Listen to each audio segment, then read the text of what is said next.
Doon nga natin umpisahan. How are you as a husband? I always wanna do my best as a husband. Gusto ko, I was better yesterday than Tama. today. Nag-aaway kayo? Oo naman. Tampuhan. Maliliit na tampuhan. Oh. Pero, Do you have creative, artistic differences? oo naman. Meron. Nako, sa recording. Kasi Oo. ako ang lagi niyang technician eh. Tapos pag tinitech ko siya, tapos hindi niya naabot or mali yung tono niya, sabihin ko, mali.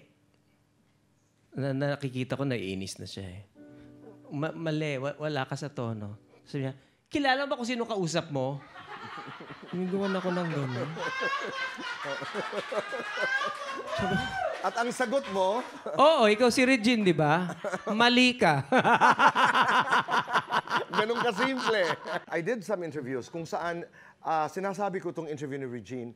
I think she's quoted to have said na, hindi ko na panahon.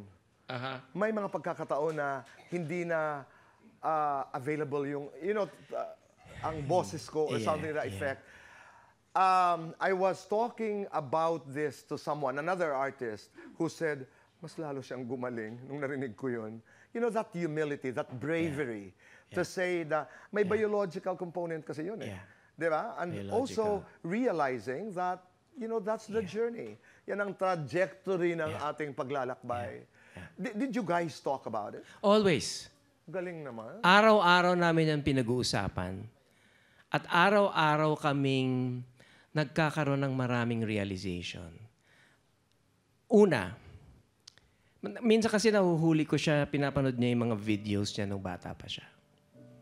Tapos sabihin siya sa akin, tinan mo, taas ng boses ko, no? Galing ko nun, no? Sabihin ko, hindi. Magaling ka pa rin hanggang ngayon. Iba lang ang estilo mo ngayon. Mas may puso ka ng kumanta. Kasi andito na ako sa buhay mo. Anyway. So, No, but that's true. may mga ganyan. May mga ganyan kami. Tapos, sabihin namin, ang dami ng bago, no? Ang dami ng magaling. Ang dami ng bata. Wala na siguro tayo. Sabi ko, ano ka ba? Oo.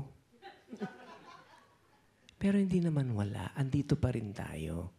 Ang mahalaga, alam natin kung saan tayo lulugar. Di ba? Madami ng bagong dadating talaga. Pero ang maganda, nakukuha mo yung respeto ng mga batang yan.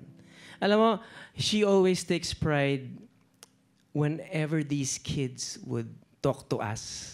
Kaya di ba napapansin nyo, lagi siyang nag-guest sa mga... Siya lahat. Kasi gustong-gusto niya. Siya lahat ang guest. She wants to be part of the lives and the careers of those who are coming. Kasi naaalala niya, nung nagsisimula siya, ganyan din sina Pilita, Sila ko. sina Ku, sina Pops. Pops. Martin. Sa kanya, hindi niya